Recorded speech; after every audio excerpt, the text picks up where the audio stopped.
a land encircled by mountains, bordered by the sea, veiled in secrecy and silence. A country that seems suspended in time, where life is dictated by a government that controls every aspect of its citizens' existence. This is North Korea, a nation synonymous with isolation, mystery, and the harshest set of international sanctions in modern history. The story of North Korea's sanctions begins long before the world became aware of its nuclear ambitions. After the Korean War ended in 1953, North Korea emerged under the iron rule of Kim Il-sung. The war had left the Korean peninsula divided, with South Korea aligned with the West, and the North forming a tightly controlled socialist state. Kim Il-sung's government prioritized military power, central economic control, and ideological purity. The doctrine of yush, or self-reliance, became the guiding principle. The nation's leadership sought independence in every sector: food production, energy, defense, and technology. Yet behind this self-reliant facade, North Korea began quietly developing programs that would later attract global attention: missile technology and nuclear research. For decades, much of the world remained unaware or indifferent. But the early 2000s marked a turning point. North Korea conducted missile tests and announced its nuclear program, sending shockwaves across the international community. Neighboring countries like South Korea and Japan, along with global powers including the United States,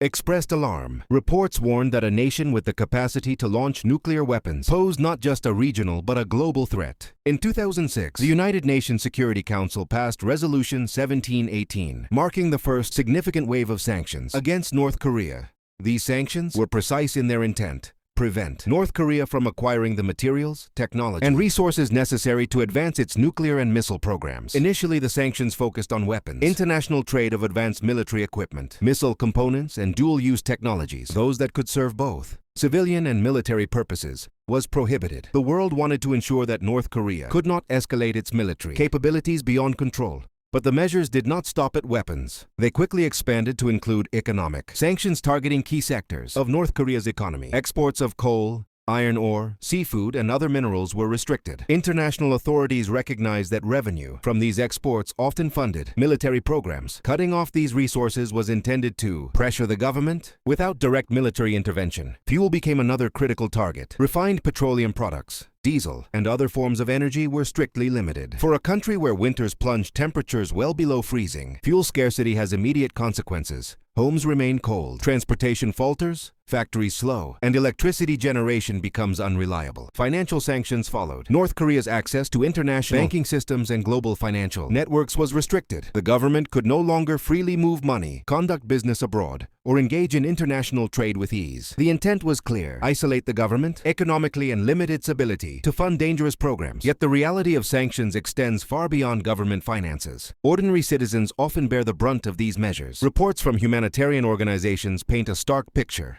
food shortages, power outages, limited access to medical care, and restricted transportation. The international measures intended to curb the leadership's ambitions inadvertently affect millions of innocent people. The isolation is not just economic. Travel and communication are tightly controlled. North Koreans have almost no access to foreign media, international internet, or unrestricted travel. Internal government surveillance and the global sanctions combine to create a society where nearly every action is monitored. Freedom of expression, travel, education, and religious practice are severely constrained. At this point, one might ask, how does Islam view sanctions of this nature? Are they permissible? Islam strongly condemns oppression, aggression, and injustice. It calls upon individuals and nations to stand against tyranny, protect the oppressed, and promote peace. From this perspective, if a government is endangering global peace, violating human rights, or threatening humanity, preventive measures may be justified. Sanctions in this context could be seen as a defensive tool designed to prevent aggression and protect innocent lives. However, Islam also emphasizes an equally important principle: the innocent must not suffer for the actions of the guilty. A clear distinction exists between oppressors and the oppressed. Punishment should be directed at the perpetrators, not ordinary citizens. If sanctions are carefully designed to target the government and reduce its capacity for harmful programs while minimizing civilian suffering, they may align with Islamic ethical principles. Yet, if sanctions lead to widespread suffering among ordinary people, hunger, lack of medical care, energy shortages, They contradict the principles of justice, mercy, and compassion inherent in Islamic law, even in the context of warfare. Islam prohibits harming women, children, the elderly, farmers, and non-combatants. By extension, economic sanctions that inflict suffering on innocent civilians raise serious ethical questions. Daily life in North Korea illustrates this dilemma vividly. Families struggle to secure enough food. Children face malnutrition. Schools operate under severe limitations. Hospitals lack sufficient medicines. Energy shortages disrupt daily routines. While the leadership may pursue nuclear ambitions, ordinary citizens pay the highest price. Global powers often justify sanctions in the name of justice and security, but the burden disproportionately falls on the most vulnerable. This presents an ethical dilemma. Can the international community prevent a dangerous government from acting aggressively without imposing undue suffering on civilians? Reports from the UN and NGOs highlight these hardships. Chronic food shortages, limited electricity, and restricted fuel availability shape the daily lives of millions. Children are particularly vulnerable. Elderly citizens often suffer in silence, unable to advocate for themselves. In this complex context, Islam calls for justice tempered by mercy. Any action, including sanctions, must be measured, targeted, and humane. The goal should be to prevent harm without causing undue suffering to innocents. Time, history, and the choices of the global community continue to shape North Korea's path. The nation remains caught between the pressures of international sanctions and the rigid control of its government. Leadership maintains power, yet citizens live under constant isolation and deprivation. International diplomacy seeks solutions. Some advocate strict sanctions to force compliance, while others push for dialogue and negotiation. Countries like China, Russia, South Korea, Japan, and the United States play pivotal roles in shaping North Korea's economic and political landscape. Despite years of sanctions, missile tests continue. Nuclear ambitions remain a point of global concern. The challenge lies in balancing enforcement with humanitarian considerations. Sanctions can act as a tool to prevent war and aggression, but they must be implemented ethically and strategically to avoid worsening the suffering of innocent civilians. The future of North Korea remains uncertain. Will diplomacy succeed? Will sanctions continue? Can the global community protect human rights while pressuring the government to comply with international norms? The story of North Korea is not just one of political maneuvering or economic strategy. It is fundamentally a human story, one of survival, ethics, and the delicate balance between justice and oppression. The nation remains enveloped in secrecy and isolation, its future suspended between global pressures and internal control. The lives of ordinary citizens, trapped in the shadow of sanctions, are the most compelling testament to the complexities of this situation.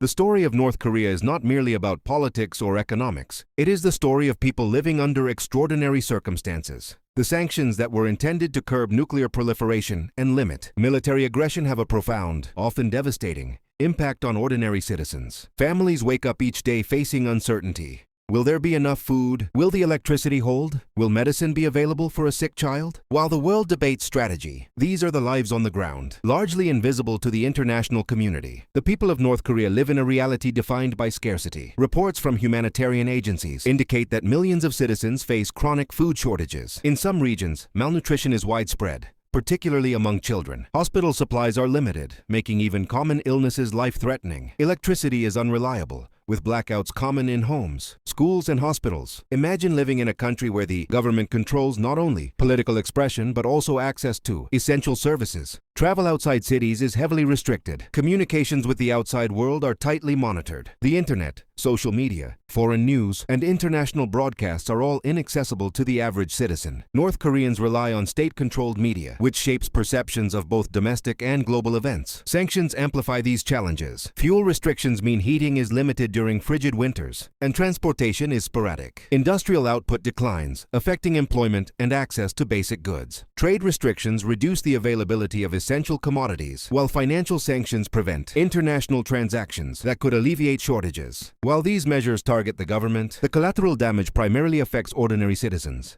Yet the story is not solely one of hardship. The resilience of the North Korean people is remarkable. Communities find ways to adapt. Local markets, bartering, small-scale farming, and informal networks provide crucial support. Despite strict regulations, informal economies emerge to meet basic needs. These survival strategies highlight both the ingenuity and the desperation of people living under extreme conditions. From a global perspective, the challenge is balancing the enforcement of sanctions with humanitarian responsibility. Governments, particularly those in the United States, South Korea, China, Japan, and Russia, continue to evaluate their strategies. The intention is to maintain pressure on North Korea's leadership to halt nuclear and missile programs. Yet every policy decision carries consequences for civilians, raising moral and ethical dilemmas. Islamic ethics provide a lens through which these dilemmas can be analyzed. Islam emphasizes justice, compassion, and the protection of the innocent. Actions designed to correct injustice or prevent harm must avoid imposing unnecessary suffering on those who are not responsible for wrongdoing. The principle of distinguishing between oppressors and the oppressed is central. Economic sanctions that harm civilians disproportionately may be considered unjust within this framework. If food shortages, lack of medical care, and energy deprivation worsen as a result of sanctions, then these measures, despite their intentions, conflict with the Islamic ideals of justice and human dignity. Conversely, measures carefully designed to target government resources, minimize civilian suffering, and prevent greater harm align more closely with these ethical principles. Human stories reveal the depth of this ethical challenge. Consider children attending schools that struggle to remain operational without fuel and electricity. Consider patients in hospitals where basic medications are unavailable, or families forced to ration food for survival. Every missile test or nuclear announcement by the leadership comes at a cost to these lives, amplified by international measures designed to constrain the regime. The media often simplifies North Korea's narrative to statistics, missile tests, nuclear program milestones, diplomatic talks, or sanctions figures. Yet the human dimension is far more complex. Hunger, illness, limited educational opportunities, and restricted freedoms define the lived experience of ordinary people. The moral question arises: how should the international community address threats posed by the regime without inflicting undue harm on innocent citizens? Sanctions are only one tool. Diplomacy, dialogue, humanitarian aid, and targeted intervention must be considered alongside punitive measures. The challenge lies in maintaining leverage over the government while protecting the population. This requires precision, foresight, and a commitment to ethical principles. The historical context provides further insight. During the Cold War, the Korean Peninsula was a focal point of ideological conflict. North Korea developed a culture of secrecy, prioritizing military development and political control. The regime invested heavily in nuclear and missile programs while diverting limited resources away from civilian welfare. This legacy complicates the humanitarian landscape. Economic sanctions aim to address these threats without resorting to direct military conflict. But history shows that sanctions often have mixed results. While they can constrain government actions, they rarely eliminate the underlying motivations for nuclear development or military aggression. Instead, they create conditions where ordinary citizens suffer the consequences of political decisions they cannot influence. The ethical framework for sanctions is therefore crucial. Islam teaches that any action taken to prevent harm must be proportional and considerate of human dignity. Actions must aim to stop aggression while safeguarding the vulnerable. If sanctions lead to famine, medical crises, or extreme deprivation, they fail to meet these ethical standards. Despite these challenges, North Korea's citizens continue to demonstrate remarkable resilience. Informal networks, community support, and adaptive strategies allow many to survive despite systemic hardships. Local markets and bartering systems emerge to fill gaps created by the official economy. These acts of daily resilience highlight the human spirit's endurance in the face of adversity. International organizations and NGOs strive to provide aid, but access is limited and tightly controlled by the government. Delivering food, medicine, and basic services often requires negotiation, patience, and careful coordination to ensure that assistance reaches those in need. Even when aid is delivered, government restrictions and monitoring can limit its impact. The intersection of global politics, ethics, and human welfare creates a complex landscape. Every decision, from the imposition of a new sanction to the delivery of humanitarian aid, carries consequences. The international community must weigh the potential benefits of punitive measures against the human cost of these policies. From an Islamic perspective, the ethical evaluation remains consistent.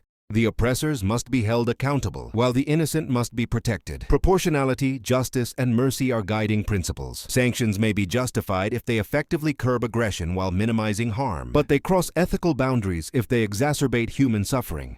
As global powers debate strategy, the North Korean population continues to navigate daily life under extraordinary conditions. Families ration scarce food, students learn with limited resources, and communities adapt to systemic shortages. Each act of survival is a testament to human resilience in the face of adversity. The story of North Korea is therefore twofold. On one hand, it is a story of political maneuvering, strategic calculations, and international diplomacy. On the other hand, it is profoundly human. A story of ordinary people facing extraordinary challenges, striving to survive amidst scarcity, uncertainty, and oppression. This duality, between government power and civilian hardship, between global strategy and ethical responsibility, lies at the heart of the North Korean crisis. It highlights the complexity of addressing national security threats while upholding humanitarian principles and ethical standards. The international community continues to explore paths forward, combining sanctions, diplomacy, and humanitarian assistance to influence the government while safeguarding civilians. The balance is delicate, requiring careful planning, ethical consideration, and an understanding of the historical and political context. From the perspective of global ethics and Islamic moral principles, this balance is central. Actions must prevent harm, uphold justice, and respect the dignity of the innocent. Sanctions, if poorly designed or excessively harsh, fail to meet these criteria. Conversely, measured, precise actions that target the government's capacity for aggression without unduly harming civilians, align with ethical principles and demonstrate a commitment to both justice and mercy.